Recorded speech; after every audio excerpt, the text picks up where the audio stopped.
Galera, saiu o último volume do mangá de Jujutsu Kaisen e como vem acontecendo com diversos outros shonens, tivemos também com Jujutsu uma série de páginas inéditas envolvendo o futuro do elenco principal da série. Tivemos um aprofundamento na história de origem de Sukuna e Uraume, tivemos Nobara Kugisaki se encontrando com sua mãe e sua avó, tivemos Yuji Itadori e sua nova namorada e ainda um time skip de 60 anos mostrando os netos de Yuta Okkotsu. Pelo visto, a máquina não perdoou mesmo o invicto, coitado. A sentada com aquela restrição celestial deve ter sido brutal. Fazia tempo que a gente não falava de Jujutsu aqui no canal, então hoje é dia de matar a saudade e entender melhor tudo o que tivemos com o lançamento do volume 29 de Jujutsu Kaisen agora, não antes de você amaldiçoar o botão do like e fazer um voto vinculativo comigo, se inscrevendo aqui embaixo para não perder os próximos vídeos. E assim como Jujutsu voltou a aparecer aqui no canal, vocês sabem quem tá de volta também, né? Chegou a hora de você começar 2025 pensando no seu futuro e para você se destacar no mercado digital, a Alura oferece tudo que você precisa. Cursos práticos de programação, design, marketing digital, idiomas e muito mais, tudo no seu ritmo, do básico ao avançado. Então aproveita o cupom exclusivo de 15% de desconto acessando o link na descrição, no comentário fixado ou pelo QR Code aqui na tela, beleza? Chegou a hora de você começar o ano dominando o mercado digital com a maior plataforma de tecnologia do Brasil.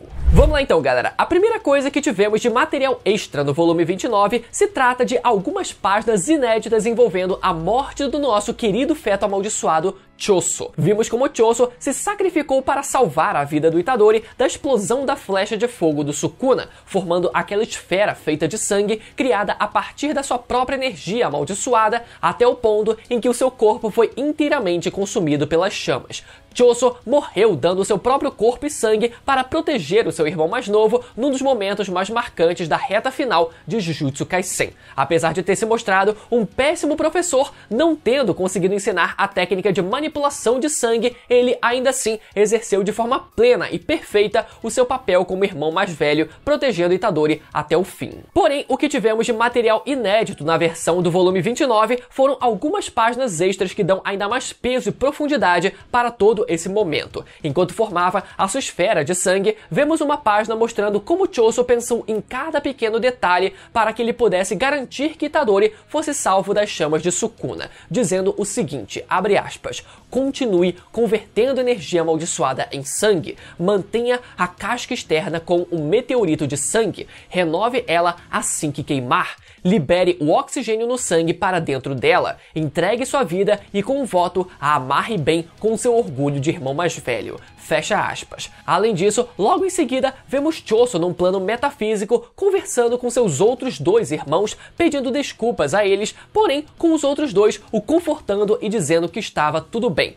Como eu disse, galera, pequenos detalhes que dão um peso a mais, né? E um aprofundamento a mais pra cena, mostrando como Choso precisou pensar e se preocupar com cada mínimo detalhe e que aquela esfera de sangue não foi tão fácil assim de se criar no meio, né, de todo aquele momento de tensão e urgência absurda. Particularmente, um detalhe pequeno, mas que dá uma substância a mais pra cena. Agora, diferente dessas páginas extras envolvendo o Choso, as demais páginas que tivemos se tratam, na verdade, de epílogos, focados em diferentes personagens da série, ou seja, basicamente 4 ou 5 páginas contando o final que alguns personagens tiveram, com cada epílogo focando em um desses personagens. O primeiro deles se trata então do final de Sukuna e Uraume. Como vimos na publicação semanal, logo antes de Sukuna encontrar o seu fim, tivemos algumas páginas aprofundando a sua relação com Uraume, que eu particularmente achei uma tentativa de aprofundamento muito atrasada aos 45 do segundo tempo, ainda mais depois do Sukuna ser vendido durante o mangá inteiro como mal encarnado na Terra. Mas enfim, daqui a pouco a gente fala mais sobre isso. Já nesse epílogo, tivemos algumas páginas extras contando como Sukuna conheceu Uraume. Vemos então Uraume sentada no meio de uma floresta pouco tempo depois de ter usado seu poder de gelo, aparentemente com alguns corpos congelados ao seu redor. Sukuna cruza por acaso com Uraume e pergunta o que diabos era aquilo, né? O que diabos havia acontecido ali. Uraume responde dizendo que é sempre assim. Quando ela acorda, todos ao seu redor estão com frio, diga-se literalmente mortos de frio, né? E complementa dizendo que seus pais morreram assim por sua culpa. Sukuna então decide chamar a criança para ir com ele. Sukuna Sukuna mostra alguns animais mortos e pede para que Uraome use seu poder de gelo para não deixar que a carne apodreça. E Uraome mostra um talento enorme para a preservação de alimentos. Sukuna então fica ainda mais interessado nas habilidades daquela criança e pergunta se ela saberia por acaso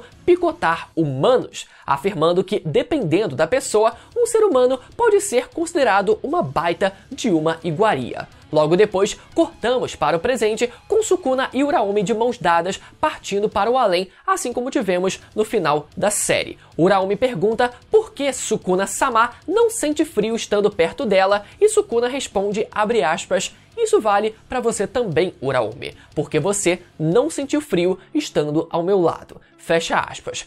Bom, esse diálogo serve mais como uma extensão e confirmação de algumas coisas que a gente já sabia, com a diferença de que, agora a gente pode ver como Sukuna conheceu Uraome durante a Era Heian. Porém, de acordo com os materiais oficiais e até por dedução lógica, a gente já tinha conhecimento que o motivo para que o Sukuna tivesse aceitado Uraome ao seu lado se dava pelo fato de Uraome ser uma excelente cozinheira com ótimas habilidades de conservação de alimentos devido às suas habilidades de gelo. Habilidades essas que, para alguém como Sukuna, que tem como hobby o canibalismo, faz total sentido que ele tenha se interessado logo de cara pelo que a Uraome tinha a oferecer. Porém, a única coisa que eu não consegui engolir com esse final, seja no capítulo semanal e por consequência agora no volume fechado, é essa relação, ou suposta relação de fraternidade, uma espécie de quase relação de pai e filha que o autor quis enfiar e empurrar pra gente na reta final envolvendo o Sukuna e a Uraome. Como eu falei, pra mim não faz sentido o autor ter vendido a ideia do Sukuna ser esse mal encarnado na Terra literalmente desde o seu nascimento, com o Itadori diversas vezes ao longo da obra tentando dialogar o mínimo que seja e o Sukuna se recusando a demonstrar qualquer sinal de empatia ou moralidade durante toda a obra, para no final o autor decidir dizer que com a Uraome o Sukuna era bonzinho, era quase como um pai para ela, e ainda por cima que talvez o próprio Sukuna quisesse voltar como uma boa pessoa numa próxima vida. Pra mim, isso não me desce. Pra mim, o ideal seria a relação dos dois se resumir a uma relação de interesse por parte do Sukuna nas habilidades que a Uraome tinha a oferecer e, por outro lado, a necessidade da Uraome em se apegar a qualquer relação humana que fosse, já que todos ao seu redor acabavam morrendo congelados, mesmo que para isso ela precisasse se tornar uma pessoa subserviente ao Sukuna. Reparem que, depois que o Sukuna foi dividido em 20 dedos no passado e, desapareceu de cena, Uraome passou a servir ao Kenjaku. Então ela tem essa necessidade de servir a alguém e agora a gente entende um pouco melhor o motivo para isso, mas como eu disse, para mim o melhor seria o autor ter focado nisso, nessa questão mais objetiva, do que tentar forçar uma relação de fraternidade aos 45 do segundo tempo. Seguindo, tivemos o epílogo do Panda, que é onde descobrimos que Yuta Okkotsu teve ao menos um filho, provavelmente junto de Maki Zenin. Durante o epílogo, vemos os netos de Yuta Okkotsu descobrindo um suposto panda de pelúcia no meio dos tesouros deixados pelo seu avô após a sua morte. Acontece que aquele não era apenas um panda de pelúcia comum, mas sim o panda que conhecemos. Nessa hora, o panda ele se mostra como um ser vivo e repreende as crianças, questionando se eles eram mesmo os netos de Yuta Okkotsu. Se a gente reparar bem, a garota tinha os exatos olhos que lembravam os olhos do Yuta, enquanto o garoto tinha os olhos que lembravam os olhos mais puxados do clã Zenin, sugerindo que o Yuta realmente terminou ficando com a Maki no fim das contas. Claro que, como eles não são filhos diretos do casal, eles não tinham a obrigação de terem uma semelhança tão grande assim, mas foi legal que o autor colocou essas pequenas semelhanças, principalmente nos olhos das crianças, só pelo bem da referência mesmo. Porém, o foco mesmo desse epílogo se trata do panda pelo seguinte motivo. Pelo panda ser um cadáver amaldiçoado, não sabíamos ao certo como ele reagiria ao avanço do tempo no longo prazo. Porém, com esse epílogo tivemos uma resposta. É explicado que ele parou de funcionar no ano de 2035 e que depois de ser registrado no depósito da família Gojo, sua propriedade foi passada para Yuta Okkotsu, o representante do chefe do clã. Olha só que interessante esse detalhe no final. Yuta se tornou o representante do chefe do clã Gojo. Isso não significa que o Yuta se tornou o chefe do clã propriamente dito, mas sim que ele se tornou um representante de peso para o clã. E isso foi interessante porque a gente sabe como o clã Gojo dependia quase que inteiramente do usuário dos Seis Olhos para continuar relevante. Então, uma das perguntas em aberto após o final de Jujutsu era o que aconteceria com o clã Gojo a partir daquele momento, depois da morte do próprio Satoru Gojo. Porém, agora sabemos que Yuta passou a representar o chefe do clã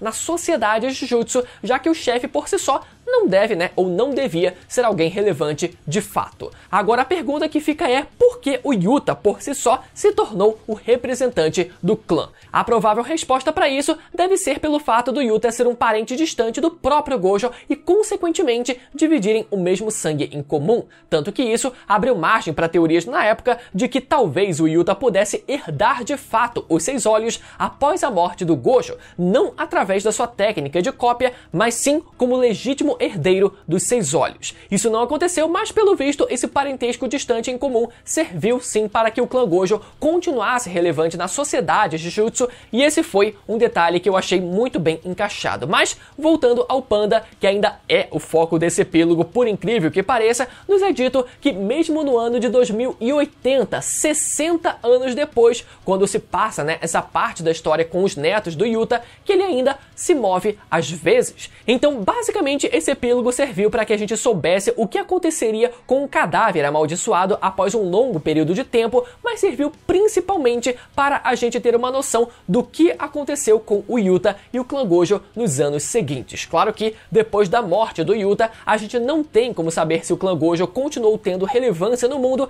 mas aí, a gente já tá falando de um futuro muito distante que o autor ele não precisa necessariamente responder. Seguindo, tivemos Nobara Kugisaki se reencontrando tanto com a sua mãe quanto com a sua avó. Finalmente, a gente teve a oportunidade de ver a cara dessas duas. Então, começamos o epílogo da personagem se encontrando e conversando com a sua mãe e podemos ver o tipo de pessoa que ela é logo de cara. Primeiro, descobrimos que ela nunca teve talento para ser uma feiticeira, o que sugere que ela não trabalha, como feiticeira, e a Nobara ainda diz que o que faltava para ela não era talento para ela ser uma feiticeira, mas sim o talento para ser uma boa mãe. E isso é justificado pela própria mãe da Nobara, quando ela diz que só tem como objetivo seduzir homens ricos, ficar bêbada por aí e ir atrás dos novinhos. A gente vê ela fumando com aquele casaco de onça, ou seja, um estereótipo bem de perua mesmo, uma péssima mãe e pessoa em todos os sentidos. Mas, felizmente, a Nobara por si só não se deixa abalar e simplesmente não se importa em tentar criar um laço familiar com ela. A gente pôde ver isso tanto durante essa conversa, como quando ela demonstrou não querer saber sobre o paradeiro da mãe quando o Gojo deixou aquela carta para ela. Mas a segunda surpresa desse epílogo é quando a avó da Nobara aparece com um visual muito casca-grossa, uma roupa clássica de feiticeira, deixando a mãe da Nobara completamente em choque e assustada. E foi com esse encontro inusitado que o epílogo da Nobara chegou ao fim. Pra mim, galera, foi muito bom ter visto a família da Nobara em tela, porque isso era algo que eu, particularmente, sempre tive curiosidade e, como eu já argumentei em outros vídeos, tudo que tange a Nobara como personagem, o autor parece tratar com completo descaso. Então, por mais que esse epílogo tenha sido apenas uma migalha comparada ao todo, eu ainda fiquei feliz por isso. Agora, esse detalhe da avó da Nobara ser uma feiticeira, ainda mais com ela aparecendo nesse epílogo, gera uma pergunta que permanece em aberto até hoje, que é a seguinte. Durante a batalha final, se os feiticeiros precisavam da Nobara por causa da sua técnica do boneco de palha para ferir o Sukuna à distância, por que eles não entraram em contato com a avó da Nobara? Até onde sabemos, a avó da Nobara é uma feiticeira e usuária da técnica do boneco de palha, tendo sido ela própria que ensinou a técnica para a neta. Além disso, também sabemos que foi a avó da Nobara que recomendou que a neta conseguisse estudar na escola Jujutsu de Tóquio, ou seja, isso sugere que a avó da Nobara tem uma certa influência na sociedade Jujutsu para fazer com que a sua neta, lá do interior de Shikichiki, tivesse a oportunidade de estudar numa das maiores escolas Jujutsu do Japão inteiro. Então faria sentido que os feiticeiros tivessem procurado a velha para que ela ajudasse ajudasse na batalha final contra o Sukuna. E mesmo que a velha estivesse fora dos holofotes e o paradeiro dela fosse desconhecido, a gente precisa lembrar que o próprio Gojo foi capaz de descobrir o paradeiro da mãe da Nobara para passar essa informação para a Nobara através daquela carta. Tanto que a própria Nobara fica espantada como o Gojo conseguiu descobrir o paradeiro da sua mãe. Então, se ele descobriu o paradeiro da mãe da Nobara, que nem sequer é uma feiticeira, seria muito possível dele também descobrir o paradeiro da sua avó. Então, galera, imagina a avó da Nobara spamando martelada no dedo do Sukuna no meio da luta. A gente precisa lembrar também que a avó da Nobara provavelmente tem uma técnica bem mais poderosa e refinada do que a própria Nobara.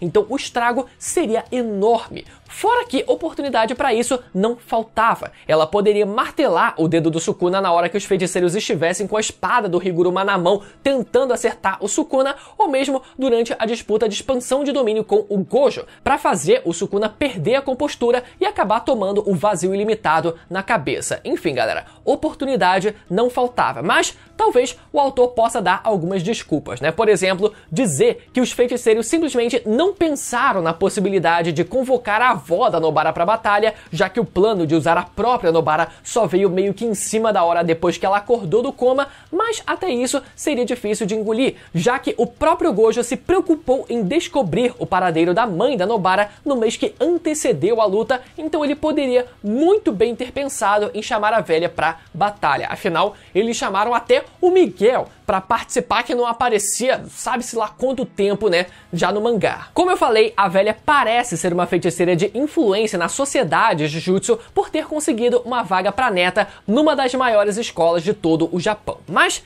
enfim, né, o autor pode simplesmente dizer que os feiticeiros não pensaram nessa possibilidade ou que a avó da Nobara se recusou em participar. Então, essa é uma pergunta que permanece em aberto. E por fim, temos o epílogo do nosso menino Yuji Itadori, que na verdade mostra a perspectiva da personagem chamada Yuko Ozawa. Para quem não se lembra, essa garota apareceu em apenas um mísero capítulo da história. Ela era aquela garota gordinha que estudava com o Itadori antes dele entrar na escola de Tóquio. Apesar dela ser uma garota meio excluída na própria turma, o Itadori fez questão de fazer amizade com ela. 6 meses se passaram e a garota simplesmente teve uma mudança absurda no visual, indo da água pro vinho e virando uma garota completamente diferente e muito bonita. Passado esse tempo, a garota procurou pelo Itadori e quando eles finalmente se reencontraram, ele lembra dela logo de imediato, mesmo com a mudança absurda que ela teve no visual. Os dois conversam um pouco e no fim ficam de se encontrar novamente um dia. E agora, esse dia finalmente chegou. Após a batalha final, a garota vaga por Tóquio pensando no Itadori até que eles acidentalmente se esbarram no meio da rua de forma completamente inesperada e começam a conversar. Eles falam um pouco sobre a batalha que havia ocorrido, falam sobre como eles gostam desse período de neve e mais pro final temos um frame da garota praticamente se declarando mentalmente pro Itadori com um olhar totalmente apaixonado, num frame inclusive muito bonito e bem desenhado. Ou seja, tudo indica que os dois provavelmente vão iniciar um relacionamento a partir daquele momento e quem sabe, meu amigo, macetar igual Maki e Yuta. Agora, eu vou dizer pra vocês que eu nem sequer lembrava do nome dessa garota e eu tenho total certeza que 99% de vocês também não, até porque ela só aparece no mísero capítulo meio filler do mangá, apesar dela também já ter aparecido no anime nessa altura. Então, ver o pessoal comemorar esse chip como se eles fossem o maior e melhor casal da ficção é se empolgar demais com pouca coisa, né? Vamos ser sinceros. Porém, eu acho que como um epílogo, como um material extra que mais serve como um compilado de curiosidades, eu acho que foi sim algo bacana, né? O autor pegou o único gancho de um potencial relacionamento amoroso que o Itadori poderia ter na série e resgatou isso agora nesse epílogo aos 45, já nos pênaltis, não tem nem mais prorrogação aqui, né? Basicamente ele pensou, abre aspas, se é casal que o povo gosta, então toma aí o único casal que eu consegui formar com o Itadori só pra dizer que ele ficou com alguém. Mas agora eu quero saber o que vocês acharam desse novo final de Jujutsu aí nos comentários. Eu já vou adiantar pra vocês que eu tô pensando em fazer um vídeo comentando o final alternativo de Jujutsu criado por fãs, que saiu agora nessa última semana também. Se vocês quiserem, é só vocês comentarem bastante aí embaixo e se inscrever no canal pra não perder os próximos vídeos, beleza? Lembrando que o link da Lura vai estar aqui embaixo na descrição e os últimos vídeos de Jujutsu vão aparecer agora na tela, caso você não tenha assistido ainda, beleza? Até a próxima, tchau!